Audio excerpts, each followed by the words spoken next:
I've known him all my life, it seems so inconceivable. 13 we shook hands and we've been always inseparable. His cinnamon on my toast, we're so close.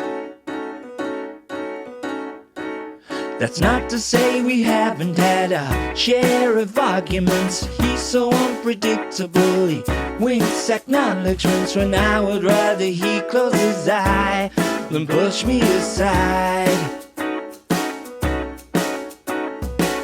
Well, my hands are 5 deep clover. It's on Sunday over and over. I never had the luck of swingers till I was wrapped around your finger.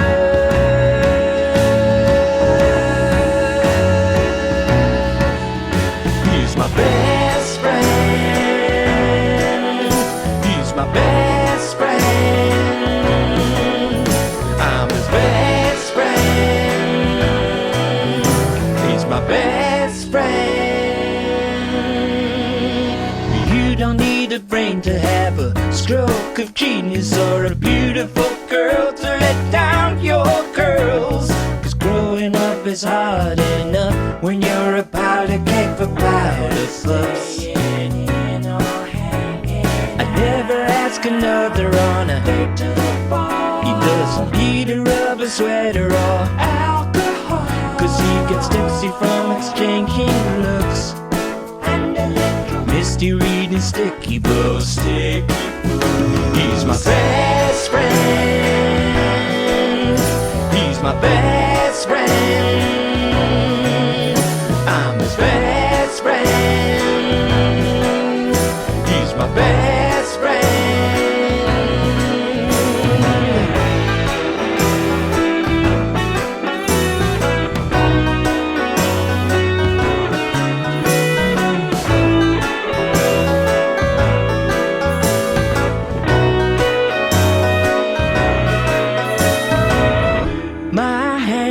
Five-leaf clover, it's Palm Sunday over and over. I never had the luck of swingers till I was wrapped around your finger.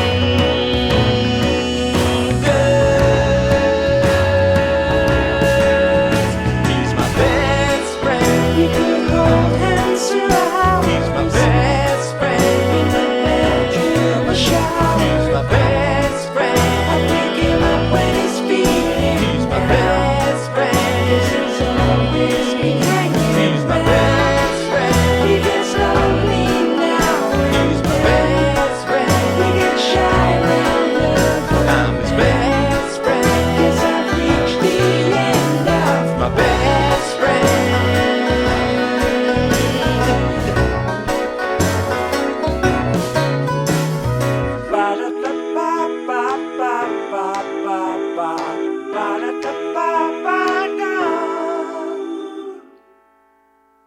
What a wonderful performance of He's My Best Friend. And with me, I have with me that very same Duncan Maitland. Hello, how are you doing? Hi, how you doing?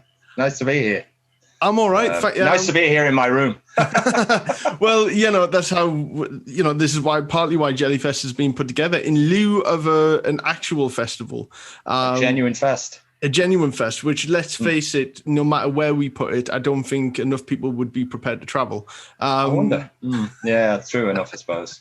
But through the power of the internet and the fact that this page has reached its 10th anniversary, there's over 4,000 members. It really has been an amazing thing to be part of, and to have artists such as yourself to such a high quality come forward and want to perform Jellyfish songs, which I knew would happen, but I'm blown away. And I know the band members that have heard certain songs and will continue to hear them as this gets uploaded are being blown away as well. So what led you to choosing He's My Best Friend? Was it the subject matter? Well, yeah. I mean, it was really, it's in the great tradition, isn't it, of, Pictures of Lily, Pink Thing by XTC, We all like a good wanking song, and this is no exception. I am assuming that's what it's about. Well, Andy Sturmer, the king of the double entendre. Yeah. And I always said that every band should have a good wanking song. So For sure. Or a knob song, whatever you want to call it. Yeah, Queen had Flick of the Wrist, which, to be fair, I think was a bit more... There was a line there, see the beast within him rise, so I'm assuming that was a metaphor. I did actually start Who writing... knows? Well, that's the thing. I did start writing a song about masturbation. I thought it was really good. And then I heard the Tim Minchin song, Inflatable You. I don't know if you know it or not.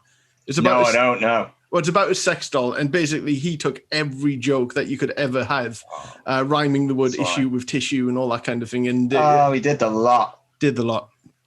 But so when did you discover Jellyfish? Because you don't live relatively that far from me. No, relatively compared to a lot of people as part of Jellyfest. Yeah. So were you there for Jellyfish at the time? Yeah. Well, I tell you, I kind of came in the second half, if you want to, put the halfway point being between the two albums. And the first time I'd heard a lot about them, and I remember seeing them, and even just seeing that first album, Belly Button, I thought, well, this looks like the kind of band I should be listening to. But for some reason, I just didn't hear them at the time. Of course, trying to actually access music and things like that was just a little bit more difficult back then. You had to either buy the CD, which wasn't always easy if you were, scraping around as you were sometimes in the early 90s, or you had a friend who had the CD. So I was hearing lots of things about them. And it wasn't until I saw the Ghost #1 on Jools Holland's show. Yeah. I don't know if this was a big watershed moment for a lot of people, because I obviously heard about this band Jellyfish. I knew about their musical influences. I knew that this was kind of like the big celebration of all the music that I was into that was happening now, in a mainstream capacity. You were always cheerleading from the side for any band that was doing that kind of thing. You're thinking, oh, please save me from the shite that's going on. I still feel a bit that way, to be honest with you, but I've kind of given up the Ghost at #1. Ghost #1, yeah. You like that? Or number two in this sense, we're talking about. Or number 2 in this sense, or number 3028 in the charts, or whatever it will be these days. So anyway, I saw that appearance. I assume you know the one I'm talking about. I'm doing Ghost #1. Not to cast aspersions on anyone's age, but I wasn't there the first time for Jellyfish, so a lot of the stuff that I've seen, I discovered them in 2007. And what I meant was, so who knows? Everything that I've seen since then has been YouTube or bootlegs, etc. But I get you, right? Yeah. I can imagine that was because the thing is they had supported In Excess at Wembley, but that was broadcast on the radio. In terms of TV exposure, they did that. What was it? The 8:15 from Manchester. I couldn't tell you. Would this be a kind of a regional sounding TV show? It must have been. It must have been because it is on YouTube, and the lady as well, because it's a really colourful studio. And she says, baby's coming back. She's like, if there's any justice, this song will get to #1. Yes. But in terms of really national primetime exposure, that Jools Holland show, I mean, who sat at the piano applauding them? Leonard Cohen. Is he? Yeah. And if you can impress Leonard, I mean, I would have that on my CV. And I think that's I actually had it on video cassette from the time I remember recording it. And it was the first time I'd seen that whole thing. Well, a guy standing up playing the drums. Mm-hmm. I thought it was the most impressive looking thing to have 4 guys at the front of a stage, each with multiple kind of instruments. I mean, he was like a one-man drum percussion. Oh, and he sang as well. Yeah. And then the other fellas all there. I think Tim is the only. He's criminally undersubscribed in the musical instrument front. He's just got like a bass guitar, but it's a very nifty looking bass guitar. I think it's a Burns or something. Right. He's playing, and Roger Manning, and they've all got guitars around their necks. They've all got keyboards, and I just went bright red with envy, really, because I was at one of those points in between. I was trying to get a new band or something like that together. I thought, this is exactly it. This is incredible. I have seen the future, and they're playing this kind of music, and they're making it sound like the studio stuff, and it sounds incredible. I actually, the next day, I went out and bought the CD single. There you go. Remember those? Remember those, folks? Yeah. Yeah. I went out and bought, actually, tell a lie, it wasn't the CD single, it was the cassette. Probably one of the few times I've ever bought a cassette off the back of something, because I couldn't find a CD single. I bought the cassette, and I actually thought the live version sounded better myself. And the thing is as well, it's not that necessarily the CD would have sold out. It's just shops probably didn't get it in. Exactly right. Yeah, exactly right. So it's like, oh, there it is. So anyway, that was my first real exposure to them. And it was like a rallying call or something like that, you know. Again, it's hard to, like you say, if you weren't there around that time, kind of current music was, let's say, just the opposite end of the world, really, as far as that's concerned. So any band that was celebrating the kind of bands that they were talking about, ELO and Supertramp, and of course the Beach Boys and all these other things, it was like an incredible breath of fresh air, and it was like somebody coming to save us, like, you know, Cavaliers coming over the top of the hill, you know, with their drums and multiple keyboards and vintage guitars in tow. So it was sort of strange. I don't know, maybe it was a perfect sign of the times that, of course, it didn't become a huge thing at that time in terms of mainstream success. It's probably very indicative of the early 90s, but very indicative of the way things have kind of progressed since, in so much as now, if Jellyfish were to do a show now, I think they'd have a huge, you know, a huge turnout, because so many people have come to love what they've done since, and have come to everything since then. It's a classic thing. It's like XTC, you know. They're kind of not so much appreciated in their time, or maybe so. There were some of us who knew. But afterwards, now you'd be hard pressed to find a single person who talks about anything that's like in that very traditional, classic vein of great pop music. Let's call it what it is, but pop, you know, not in the kind of as an obscenity. Yeah. To kind of have it. Anybody who would think about that way and not sort of think of Jellyfish now, I think, because I think they're another one of those great celebrations of everything that we truly love. I mean, you know, and here we are talking about it.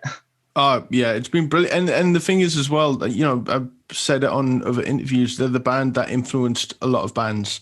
But for sure, if a band is on TV, they're not necessarily going to mention Jellyfish because who's heard of them? And you know, I think another thing is because Jellyfish were kind of very much they pulled in so many influences that we now just would regard as influences. You know, somebody would say Queen, ELO, whatever, the things I'd name, various things, they would say those first before they say Jellyfish. Jellyfish are like a next generation band as far as that's concerned. But what I would say is that Jellyfish were a very important link in the chain, in so much as people seeing it happen, hearing it happen and being put across so well. You know, so I think if you were to ask what got some people off their arses, I'd say Jellyfish would come up every time, you know. Do you think Sorry. I just think, like I say, I think it was a great rallying call at the time. And people, of course, people genuinely loved the music and everything, but it was just so self-contained. That's what blew me away, was to just see it happening. It was like, God, you can actually do this, because so difficult to put a band together sometimes, you know, and I know I was having great difficulty just around that time. I was really kind of swimming around trying to auditioning drummers and people, and the idea of a drummer. Mate, tell me about. I'm in about. You know? Yeah. You know the story. You end up with like Spinal Tap situations where your drummer spontaneously combusts, or one of the moves. You know. It turns up with the hugest kit on the planet, which he turns all the toms inwards like this, and then plays like 16ths or something for hours. We're not good. We can't slag off. There's a lot of drummers watching this, so we don't want. Sorry, fellas. 16ths are not a bad thing, by the way. There was a point where it was kind of not on, but yeah.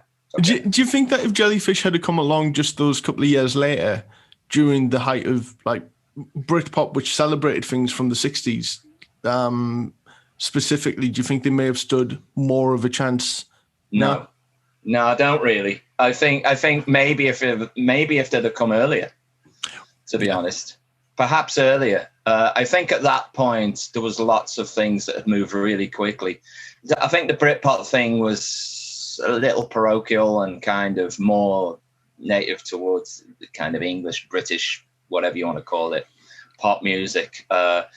Jellyfish are a very American band. I mean, there's a lot of their influences, I think, that are very are quite British, but I think it's filtered to a very American thing, and I think that's what kind of gives it its grand sound. Like, I think a lot of British bands in that time sounded a bit smaller, and they went for broke. I can't imagine a British band doing something that, in the way they did it anyway. You would always hear influences or whatnot, but they would never come out balls to the wall. No, that's true. I think the only sort of album around that time that I would remotely compare to anything Jellyfish did would be the Casanova album by Divine Comedy, in terms of orchestration and everything like that. But it was very much its own. You wouldn't really compare them to Jellyfish in that sense, in terms of songwriting and stuff like that. No, but there was a definite kind of wry sense of humor, which I think Jellyfish definitely had. And so I would definitely link it that way. It wasn't, in a time when everyone's trying to appear too cool for school, which is still, I mean, it's probably a lot worse now, to be honest with you. It's always great to have anybody who's got a bit of a kind of a wicked cackle going on in the background. And even just down to the song that I've done of theirs today. I mean, if that isn't, it's no wicked cackle, I don't know what is, But Divine Comedy and Neil Hannon in general, he's got a wicked sense of humor that runs through everything, and so that would definitely marry the two bands, I'd say, at the time. For sort of, in terms of when you say that there'd be one band that sort of really appeals to you but don't seem to appeal to many, sort of that, or at the very least they stand out in the charts for being something unique. For people my age, I mean, people forget, they think The Darkness were just a joke band, but in terms of the melodies that they were able to put into their songs, and the harmonies and everything, in the construction of really good pop songs, but with heavy guitar. And then, that's it. Yeah. And a band like The Feeling as well were able to do that as well, I thought. It probably brought, like I say, it's another one of those things where you kind of, if you're in those kind of dark waters like we find ourselves in a lot with mainstream popular music, let's be honest, you hear anything that's of a certain flavour and you stand up and you kind of go, where's that coming from? Where's that coming from? Who are they? I've got to listen to them. I've got to find out who they are, And I felt that as well. I had a similar thing with I got into like psychedelic music and things like that in the 80s, when it wasn't really happening at all. And the Beatles now, although they're kind of, they're on the front cover of every magazine still, then it was like the most anti-Beatle time you could imagine. So anything, I always remember that anything that even sounded slightly walrus flavored, the Seeds of Love and everything was like, oh my God, it's happening. It's finally, somebody's going to, thank you, God, thank you. And it's the same with Jellyfish. Anybody that was playing for your team in that way, you were right behind it, because at that point, I think we still believe somehow that, I mean, maybe it's just a different take on the way we saw popular music at the time. Now I think popular music is just another commodity. It's just something that, I have disposable income, I'll buy some popular music. What flavor is it? That's kind of nice. Okay, I'll go over and do this now. Yeah. It's not, it just isn't, it isn't. We still had the echoes back then of what it had been, I think, they were slowly dying, but now we're literally, we're working on an imitation of what the Echoes were. I think, to be honest, it's not like an old fart, but I get it. It's a true. You know what the story. You know what I'm saying. But I think the thing. Woohoo! Hooray! So from the question about the gateway, the gateway analogy. Yeah. A little burp there. So That's okay. I thought I'd loosen up with a couple of scotches. It's very early in the afternoon. What can I say? So yeah, I think the difference between, say, the 80s even and now is the fact that back then there were like fewer gateways. You had the mainstream and you had some independent record companies. Now that was expanding a little. Now you have thousands of gateways through which people can browse and see what's going on. And it's great because you can discover the most incredible artists who are doing exactly the kind of thing that you would want to be listening to. I mean, but unfortunately, this is where it all starts kind of coming apart, because back then, of course, and I think this is still where the mainstream, in inverted commas, kind of still holds all the cards, is the distribution, the ability to get your attention to these things, you know. Yeah. So you really have to have your ears to the ground, or have friends, in my case, who really have their ears to the ground. Now you can be plugged in, but there are some people who are like, they're pathologically plugged in to whatever is happening, you know, and I don't know how they do it, because it seems like a full-time occupation. Personally, I can't do it. I just kind of revert back to my old usual, a bunch of stuff, you know, and then something new will come along, and I'll go on about it like a born again Christian running out the woods, having seen Jesus, telling everybody, wait until you hear this band, you know, the Temples or whoever it is. It's incredible. Now, I'll give myself a break on that. Actually, I did actually listen to the Temples album when it came out. So okay, I'm not that much of a granddad. Ha ha! God, what a hepcat. So, but it's that kind of thing. It's like, you know, the newest bands that are doing the kind of things that you would be really excited about. They're all out there. That's the wonderful thing, is it's still happening. It just so happens that the spotlight that we used to know that sort of shone a light on everything, it's moved over somewhere else, and the nature of that spotlight, it doesn't mean as much, you know. The music is what meant everything, and that's what Jellyfish were all about, you know. Absolutely, and thank you to Mike Gervaisi as well, a friend in common who introduced a lot of us to your music, and he's one of those people who connects people to people, and the neuroconnectors, the musical neuroconnectors. Yeah. And do you have any recommendations for other artists that you know as well? Who? Oh well, straight away I can think of one. There's actually it's a band stroke person. I actually produced. A friend of mine, his name's Barry O'Brien, but he has a band called Slumberjet, and he may already be known to some Jellyfish fans. He is an absolute disciple of Jellyfish and all these kinds of things. I mean, he takes in and processes and buys an obscene amount of new music. I mean, it's just unbelievable. I don't know how he finds out about it or what he does, but at the same time, he's an amazing songwriter in his own right. But you can hear the lineage, the DNA in his music of Jellyfish, XTC, all this kind of thing. I produced his most recent album, World of Sound. It was an absolute joy, I can tell you, because when you're both kind of looking at the same spot on the wall and you know where you're going, it's always a great thing.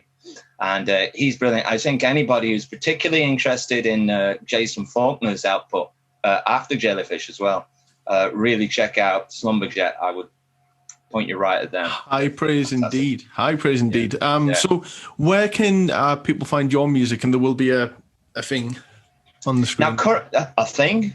Can I do the David Brandt thing and say juxtaposition records or anything like that? So didn't want to get in the top. It gives you an example of how technical I am. There'll be a thing on the thing, and then you'll see the thing, and then that'll explain all. The thing. Oh, it's brilliant. Well, if you look at the thing, I would say, well, you can check out my first album called Lullabies for the 21st Century. You can currently check it out on Spotify. It's difficult to get hold of a copy at the moment, but I'm currently working on number 2. We're Jellyfish fans. We know how difficult it is to get our hands on things. It's all about the difficulty. You see, it's don't you agree though? In a sense, that the hunt is part of it, isn't it? It's keeping your eye on. It's something. When something becomes too available, it starts to lose its magic. It's not that about it. But anyway, yeah. Hopefully now in the new year, I'll have my second album is coming out, and my first album, Lullabies to the 21st Century, which you can currently check out. I think it's on YouTube. It's certainly on Spotify. You can check it out there, but you will be able to buy physical copies again, hopefully in the new year. I'm not going to say too much about this because, hey, who knows? It's one of those things. Of a pandemic. Something on the wraps. Yeah, it's something in development. At the same time, you can also come and join me on Facebook. There's an official Duncan Maitland group that's currently growing and in the process of taking over the universe. So small steps. Mine and your group will unite, and then we'll unite, and we'll show them where they went wrong. Egos will get too much, and one of us will turn on the other, and there'll be a fight to the death at some point. But well, what would it be without a fight to the death? Nude, oiled wrestler. No. Oh, God. Hey, look, let's take this to another chat. This is a family show, yeah. Well, Duncan, thank you for being a part of this, and thank you for choosing such a fun song to perform as well. And it's a great track. It's one of my absolute faves of theirs. And a song that they didn't play live too often as well. So, is that right? Okay. Great to hear another version of it out there. And yeah. And again, thank you for your enthusiasm and wanting this to be a part of. It's a pleasure. That's what it's all about. Wantingness. I don't know if that's a word. Wantingness. It sounds like one of those bands, The Darkness, The Feeling, The Wantingness. The Wantingness. So yes, everyone, thank you again to Duncan, and stay tuned for what is coming up next on Jellyfest. Woohoo!